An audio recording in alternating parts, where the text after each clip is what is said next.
Welcome to the series on managing emerging technologies.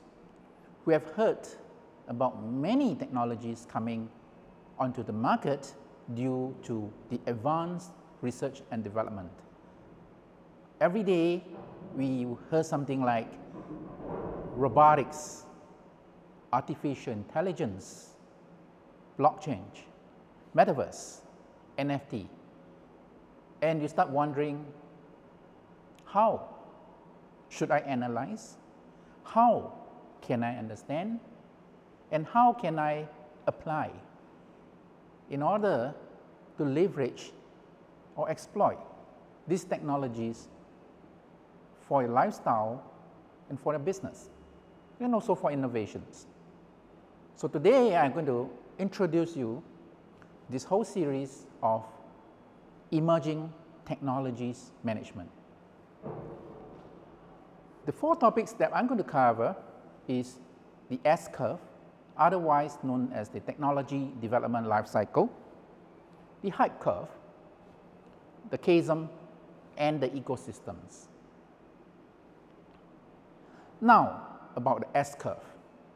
Firstly, what is emerging technologies, or what really are they all about? So let's take a look at an example. You have a very recent, but most of you probably have not seen this device before, a music player known as Walkman. Very, very popular in its days when I'm using it. However, you really cannot find such Walkman before because it used magnetic audio tapes. It was replaced by a higher quality Discman. And that Discman is actually using CD-ROM, where the music is encoded on the CD and is read by laser, compared to the first technology that is read by magnetic. However, you hardly see people using Discman anymore. So you see the emerging technologies of laser, of course electronics and miniaturization, result in the Walkman, and the emerging technologies of laser replace or disrupt the Walkman. So the Discman disrupt the Walkman. Now, they are from the same company, so it is all right. It is the emerging technology being used by the same company, but the companies are not disrupted. However, we can look at emerging technology and differentiate them from disruptive technologies. So in this case, what is seen is that Sony, from Walkman to Discman, and then to what? And you find that actually the device that you carry around listening to the songs are actually the iPod, and then of course the iPhone. But Discman disappeared because of iPod, and this is done by Apple.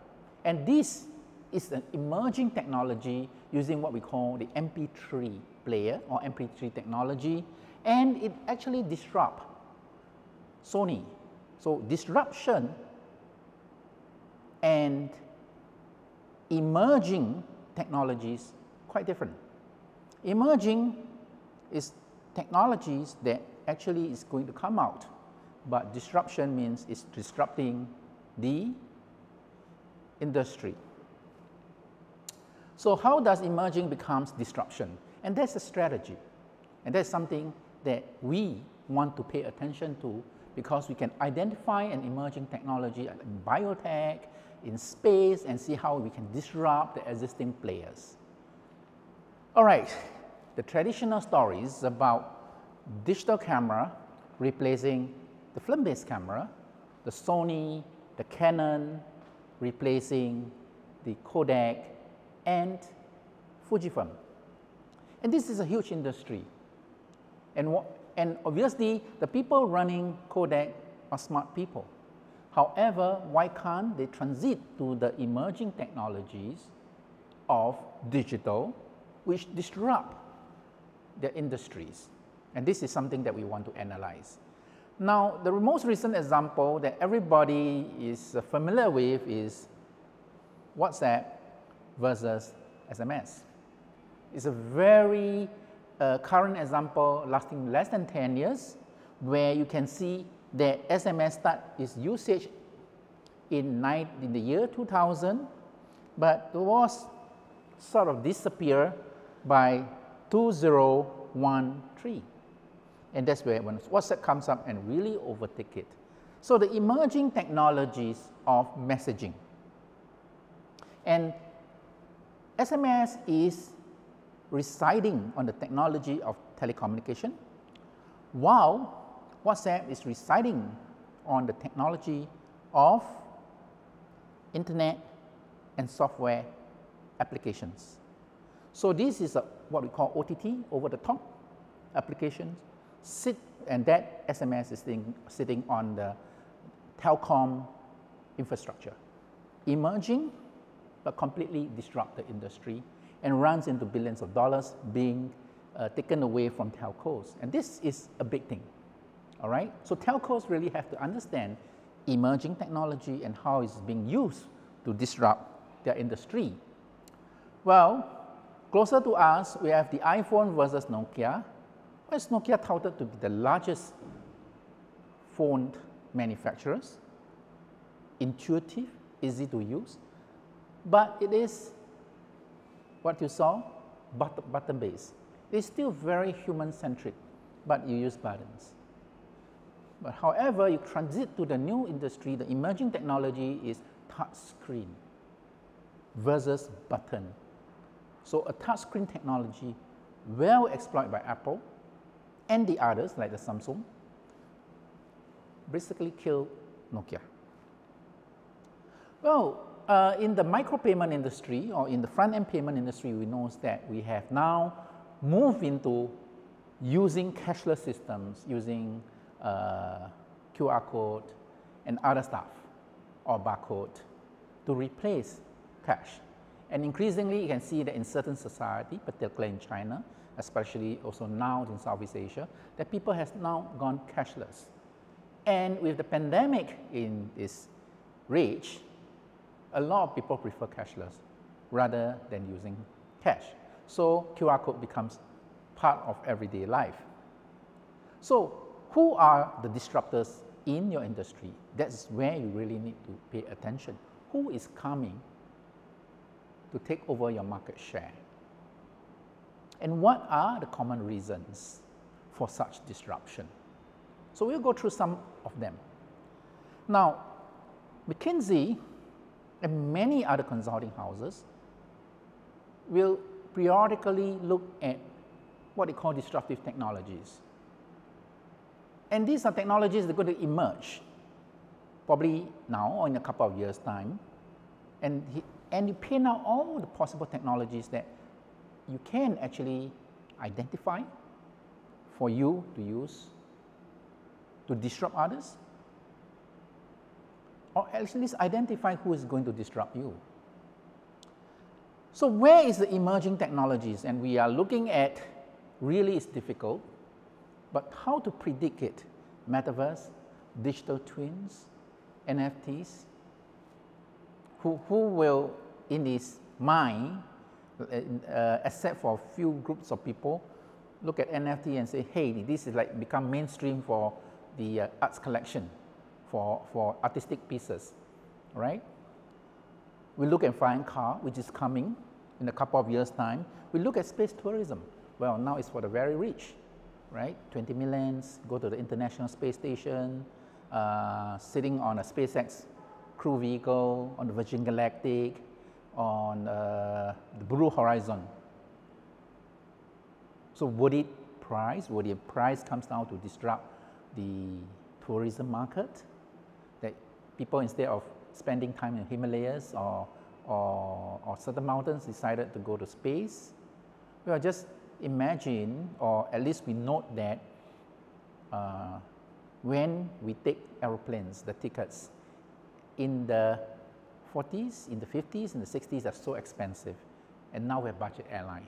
And now we can see that in in a couple of years' times, actually, we can really squeeze or lower the price to make it affordable and everybody can go into space.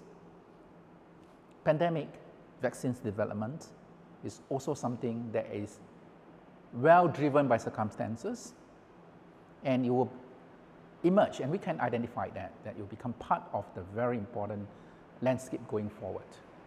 So the question is really how you predict. And FOMO, the fear of missing out, and everybody say, if I know what is emerging technology or what is coming, where to find it, then I want to be there, right? And therefore, the first tool that we're going to talk about is technology life cycles. It looks very easy. It is looking at a piece of technology, at the performance of the technology, how well it performs versus the efforts, the amount of R&D that puts into making sure that the technology grows. Well, when you put little effort or you put some money, the R&D's, the performance is very, very little, right? You put more and more R&D, more manpower, and it goes up the performance, and finally it reaches limit. So that is the technology development life cycles, or sometimes simply known as the S-curve. Now, this is effort, which means the amount of resources that you put into the research and development. However, it's very, very difficult to compute that. So tendency is how we going to measure this to use time, because when people announce the improvement in performance, it goes in the journal, it goes to the newspaper, and with that, at the announcement time, we roughly know. But nobody's going to tell you exactly how much they're going to spend. So using time as a proxy, well, at least you use it as a good gauge for the technology life cycles improvement. So the question of emerging technology, if we are, like say, in the era of this man, or SMS, right? So what we have is this first curve. This is the existing technology that we are in. We are in this paradigm. The emerging technology will come in this dotted line, right? Will come in this dotted S-curve, which is something that's coming. So how can it come? Well, the simplest way is generally they will, if you're at this instant, they will start it off in the current paradigm where the current technology is still performing, and then it slowly overgrow and take over. It depends on how sharp is that acceleration or the gradient. Well, just compare this against the SMS and the WhatsApp graph that was shown earlier, and you can see that how it appears in the real life. Now, is it always this case? Well, the way you can analyze is to look at a couple of important points. One is, when does it appear, the intersection? One is, when does it accelerate? Because the acceleration is going to be very steep, we call it inflection point. So when it's going to take over, that means its performance is much better than the existing paradigm. Now, obviously, when the performance is better than the existing paradigm, people will choose the red technology or the emerging technology rather than the blue one. And that is how the emerging technology will take over the existing technology and disrupt the industry. So that is a couple of time that you can analyze. Well, you could even have technologies that actually in day one, they are much higher than the existing technology. All right, so for example, you could have plasma TV, when it first came out, is much, much better than CRT TV. So the performance is much better, but it's much more expensive, so it targets different markets. Well, it could have a situation where the technology somehow still comes together, but one develops faster than the other. So that's another way to analyze another possible scenarios. However, most of the technologies follow this structure. There is existing and a new one or the emerging one that's lower, but eventually will take over. Now, is it that simple? Then life is that easy. However, there are many possibilities. The question is, how do you choose? Do you bet on the right one? Or you bet on everyone? Right? So it depends on the circumstances, right? So the big companies may have to do it internally. Some companies will invest in startups. Some company will invest in the VCs who invest in the startup and let them have more choices. So it really depends on how you decide on your resources and your strategic objective. But at least you now have a tool called the technology development life cycle, or the S-curve, to help you in your analysis of emerging technologies.